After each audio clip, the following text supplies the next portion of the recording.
we're going to talk about 2 graphic novels. This is Jerry of the Afrofuture, and no, we are not just going to talk about 2 graphic novels. We are going to talk about my read of Black Panther, that was written by Dr. Nnedi Okorafor, and then we're going to talk about a graphic novel that really acts as evidence for why own voices works are so important, but it's evidence in a bad way. Okay, back to the regularly scheduled programming.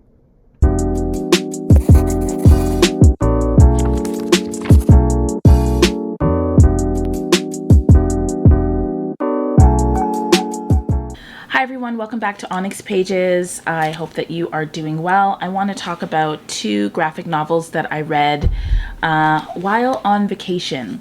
So the first one is Black Panther, Long Live the King. It's from the Marvel universe, and here's the synopsis. As the Black Panther and an Avenger, T'Challa has had to save the world time and time again, but those duties pale in comparison to his responsibilities as King of Wakanda. Now, as the nation rebuilds in the wake of revolution, T'Challa finds his people besieged by a massive monster tearing through the country, leaving a trail of destruction in its wake. From acclaimed novelist Nnedi Okorafor and illustrator Andre Lima Araujo comes an adventure set in the world of Ta-Nehisi Coates' landmark Black Panther run and told in the mighty Marvel manner.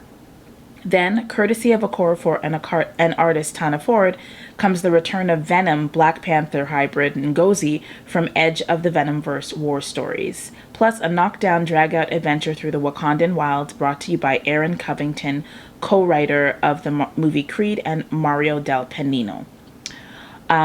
So the team that put this collection together is Nnedi Okorafor, Aaron Covington, Andre Lima Araujo, Mario Del Penino, Tanya Ford, Terry Pollitt, Scott Hanna, Chris O'Halloran, Ian Herring, and Irma Nivila.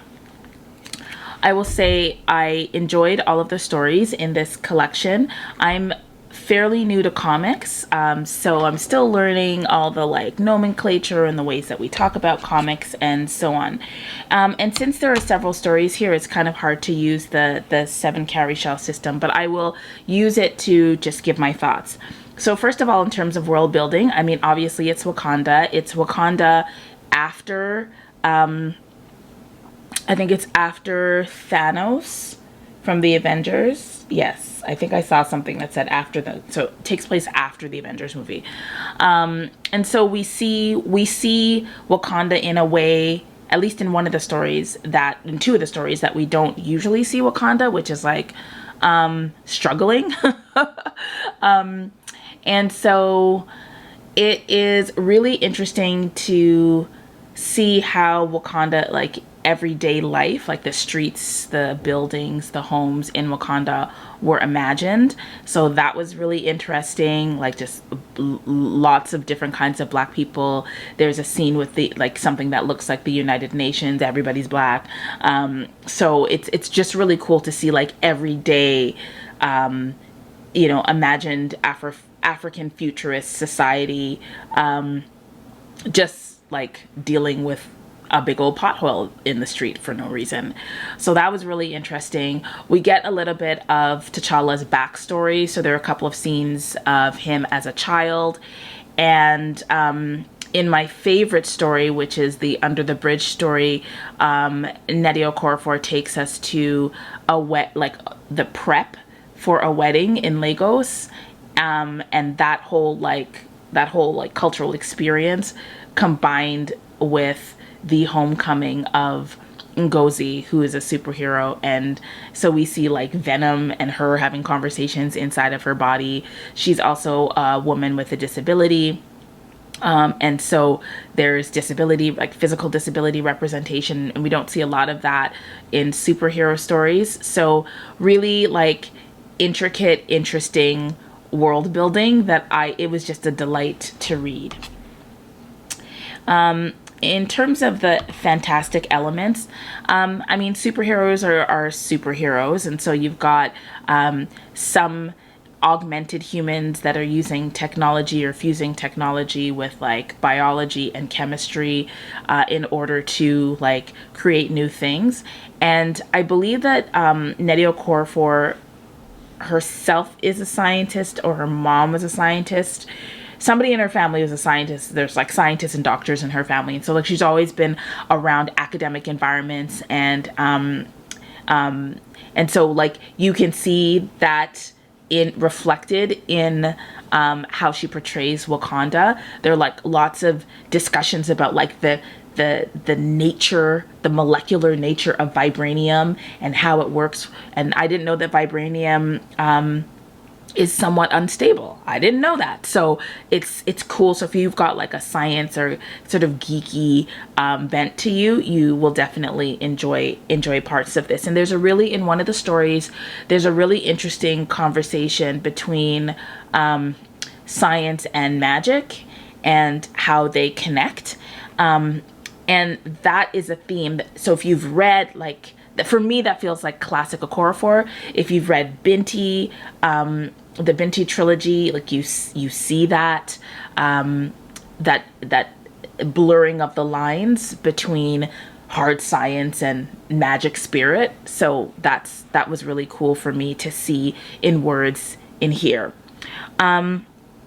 So the points of view. So the story is written from. I mean, comics is kind of hard to talk about the points of view. I mean, we see inside of T'Challa. At one point, T'Challa's like just hanging out, reading a book. You'll have to read this to figure out what book he was reading, but it was just kind of cool to see him in his natural environment. To also see Shuri as well, like doing her thing and caring about her brother and also being super brilliant. I would have liked to see more of Shuri, but that's what this is for. But yeah, this was very much about like T'Challa, right? Like what was T'Challa's past like? How does T'Challa respond to threats? What does T'Challa still have to sort of reckon with in terms of the white guerrillas who are in resistance against like the monarchy and very critical of how Wakanda is organized politically. Like, so you see T'Challa trying to sort of hold it together and figure things out. So that I really appreciated as well from a point of view perspective. The characters were as developed as I think they can be in a comic. I mean, you don't have a lot of text to work with, but the artist did a really good job of like giving us hints in terms of like facial expressions and sarcastic comments to kind of see to bring to life the emotional landscape of these characters. In particular, there is a scene with these three young people who live in a secret village in the woods, and they are visited by T'Challa after this catastrophic event that happened in like Wakanda, in the capital. And you could tell by their posture. So the artist like drew their posture and their facial expressions in such a way that you can tell that they're not really big on T'Challa. They are really critical. Like, they consider themselves the resistance. They're very critical of the hierarchical nature of Wakanda. Why am I still holding this up? I'm just like, my hand is like, and Jerry, you don't have to do this anymore. So you can tell a lot from these characters' faces and postures and so on, what they feel. So I think that was pretty well done. Yeah, that was pretty well done. And the last story has to do, like, it has a lot of youth, a lot of young people in it. And whenever you have young people, you just get like, you know, more in your face attitude and talking back and machismo, and that was really great to see. I'm going to skip options because there are 4 different stories here, but I want to talk about 2 things. So one is the relevance to Black queer lives. I don't think that there were any obviously like queer or non-binary characters in the story, and so that is not good. And And again, you know, my thoughts about that. I think that if you have, like, if you've got a story that contemplates romantic relationships, or a story that looks that has characters that look at gender or make comments about gender or so on, so here there's a female chief, for example, in the story, then there's no reason why there shouldn't be LGBT representation, because, like, if you have at least 10 characters in your story, one of them is going to be gay. So why is that, like, one of them is going to be queer, so why is that not represented there? That might be controversial for you. That's you.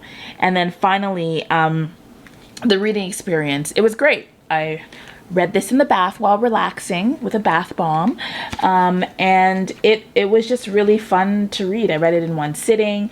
I enjoyed the colors, the sounds made by the big monsters, and I just yeah, it was really, really, really good. So I'm looking forward to reading the rest of the Black Panther series. I'm reading them out of order.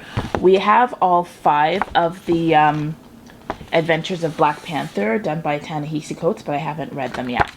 So yes, I would recommend that you check this out if you're interested in Black Panther and comics. And you don't have to know a lot of the backstory. Like, I don't know every single story from every single, you know, character in the Marvel universe, but I enjoyed this. All right. From the good to the bad. So this is Nis Nevin and the Bloody Queen. And I want to sort of take you through my experience of reading this, because this was a really odd reading experience for me. It started out like good. Like, I was interested, but then it got weird. Like, I stopped a couple times and I was like, what? That doesn't make sense to me. So first, synopsis. Something strange has been unleashed in the north of England. London teen Nis Nevin, or Nissie Oswald, is stuck in the countryside for the entire summer with only her mother and little brother for company, but things start to look up when she meets Reggie, an attractive and mysterious older man to whom she feels inexorably drawn.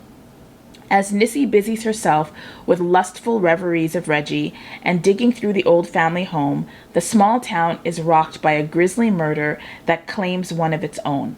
But the townsfolk aren't the only ones reacting strangely. Even the local fauna start to behave in mystifying ways. Before long, a series of seemingly disparate yet increasingly disturbing elements brews into a storm, and Nissie is in its eye. Folk horror through the eyes of a modern teen in this atmospheric tale of obsession, suspense, and magic from Helen Mullane, Dom Reardon, and Matthew Dow Smith. Okay, so I was like, okay, I can do this. I can do a fantasy mystery in the north of England with a black protagonist. That's cool. I can do that. Let's see where this takes me. I wanted to read it last year for the Blackoween and for Fortnite Frights. And just like, because it had like, I knew it would be grisly. And so I thought, read it around Halloween. Now, first I want to just talk about the art. I actually, aside from 2 things, I enjoyed the art. So, the thing that I didn't love about it, and this sometimes happens in comics, and I guess it's because I'm new, but you know how sometimes when you read a comic, the same character in the same comic will be portrayed different ways. So on page 8, you'll see like the character with high cheekbones and dark skin. And then on page 16, you'll see the same character with lighter skin and the cheekbones are nowhere to be found. And it just looks like a different person. Or I don't know how that happens, but that happens sometimes. Or they'll turn their head in a different way and they literally look 15 years older. So that happened a couple of times where I was just like, I know this is supposed to be the same person, but why does she look like her long lost cousin? Like, why is that? happening. Like this is not the same person. So I feel like in some circumstances the art was a little bit inconsistent in terms of like how the faces were depicted. So that was one thing. And then the second thing that I didn't love, I'm trying to find some examples. The other thing I didn't love, actually, you know what? That's actually the only thing I didn't love about the art. There was a lot of like muted colors and stuff, but I guess like, okay, there is another thing that I didn't love about the art. Was her hair. So Miss Nevin she's got, her hair is always in like an afro with like peaks. Like I don't know what kind of style that is. So like afro with points, like peaks to it. Okay. But her peaks, like her thick afro peaks, also, like, can you see that? They also blow in the wind and maintain their peaks. And I don't exactly understand how that works. And then, so here's another example. So on page 85, Mom is braiding or twisting Nisi's hair. Okay, that's page 85 at night. And then the next day, Nisi's hair is back in that weird peakness. Like, so what did you do? Did you get mad at Mom? And did you pull out your braids? Like, and also, who's this person? Is this the same person? I don't know. So just kind of like weird stuff that I was just like, I don't get this. Like, you gave up. But then there were like beautiful images like that, which I loved. So it wasn't a total fail on the art, but I was kind of like, I'm confused by what's happening here. And then, let's see. So then there's the story. So we find out through one panel that Nisi has gone to the countryside for the summer because she violated the school's drug and alcohol policy. We always see her like sneaking cigarettes to smoke, but other than that, we don't see anything about that. She's just a black girl who has a drug problem, who got kicked out of school, I think. It's unclear. So that's one. You'll see where I'm going with this. The second issue that I had with this is that Nisi is really, really, really rude to her mother. She doesn't get along with her mother, and there's no real explanation, no backstory as to why. And when I say she's really rude to her mother, like, I'm talking, she calls her mother, wait for it, I'm trying to find the page. She calls her mother, a shriveled old bitch in a fight. That's what she calls her mom. So when I read this, I thought, now, when in my life have I ever called or heard of someone else calling their black mother a shriveled old bitch and surviving after? When did that, like, I don't, like, at first I was like, okay, maybe I shouldn't universalize the black experience. And yes, on the planet, there are probably hundreds of thousands of black girls who would call their mother that. So maybe I'm just being a Puritan. Maybe this is normal. But then I'm like, no, and Jerry, you're smart. This is not normal.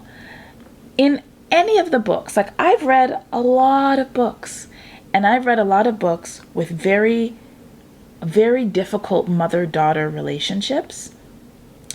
And in all of those books, like, I've never heard just that blatant disrespect with no context. She slams the door and she's like, she doesn't respond to her mother, and like, just like, she obviously can't stand her mother, but we have no reason for her feelings. And we also, in addition to that, see her acting out in really, really messed up ways, and then running to hang out with a white blonde man who she is lusting after. And she's, and then she comes back and just ignores her mom, treats her like crap, and then goes back and hangs out with this white man. So, okay, so that, I've never seen anything like that. I don't understand. And then her mom, like, takes it, which is not consistent for me with, like, any mother that I know who has a black daughter. Like, you don't call your mom a shriveled ass bitch and then like comb her hair the next day and then say, oh honey, I just want to make sure you're safe. Like, it's just very strange mother-daughter relationship. And also there's the other part that I had a problem with, is that there's no explanation for how this family ended up in the countryside, given that they're black and everyone else in the story is white. The man who lives on a hill somewhere in this big mansion is white. Everybody in the town, most of the people, I think, that I remember seeing in the town, all white. So, and when Nissi comes back to the town, everybody's sort of looking at her and they're like, oh, you must be this person's daughter. Okay, cool. But there's no, and they're looking at her sideways, but there's no sort of backstory or explanation to why that's happening. Is it because they're racialized?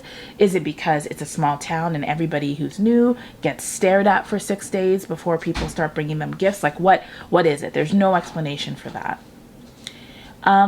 Yeah, so there's that.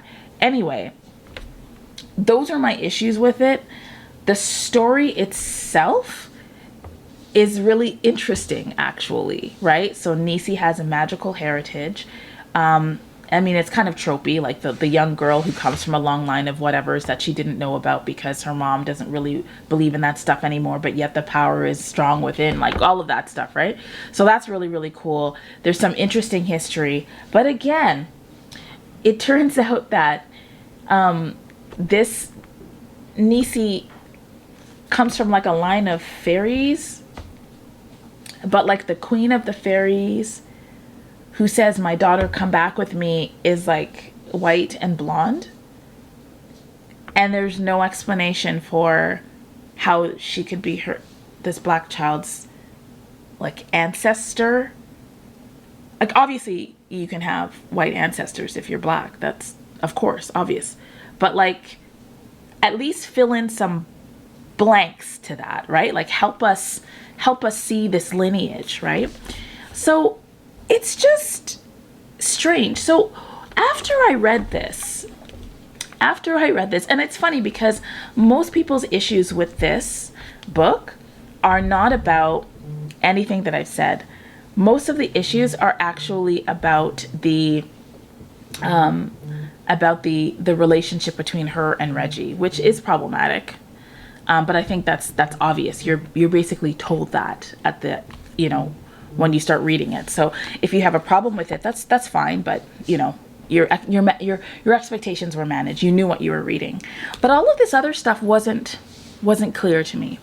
So yes, I kind of feel like I read this so that you don't have to. It wasn't a total miss, but there were some really problematic issues in this, and I'm not interested in reading it anymore.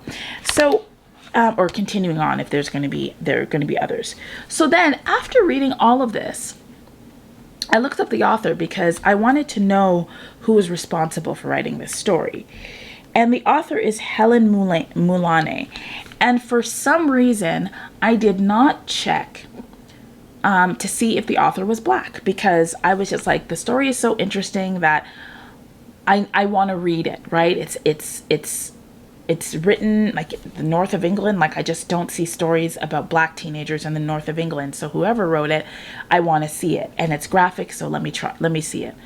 And from what I can see, the author is not a Black person.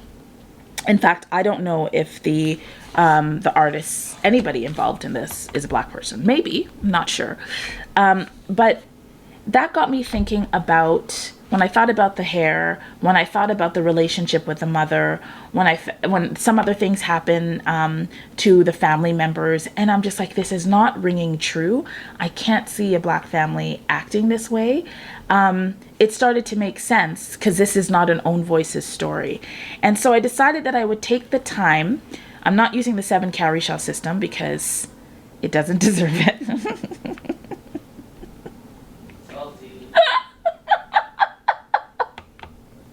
This is not worthy. It's not worthy. But this is an example of why hashtag Own Voices matters. It does, because, you know, it just does. So, you know, I don't recommend this book.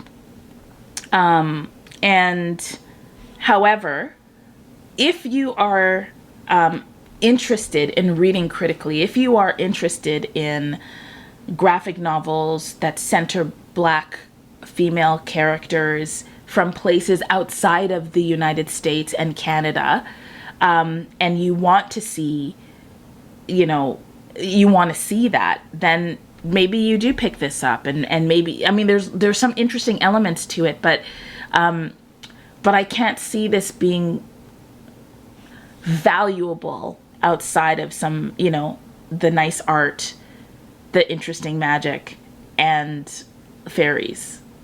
So that's where I'm at. All right, so those are my thoughts. I hope that you enjoyed what I have to say. If you have read either of those graphic novels, I would really, well, one graphic novel, one comic, I would really love to know your thoughts, particularly if you've read Miss Nevin and the Bloody Queen. I would love to hear your thoughts about that. All right, but since the better of the two is Wakanda, written by Nnedi Okorafor, please put a this in the comments. And today, who am I going to shout out?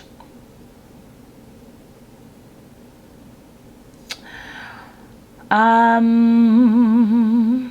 gonna shout out Olivia from I Livy for Books, because she is an artist, and she had some really interesting things to say in her last video where she reviewed everything from 2020. So go check her out. Remember to read with purpose, and I will see you in my next video. Bye.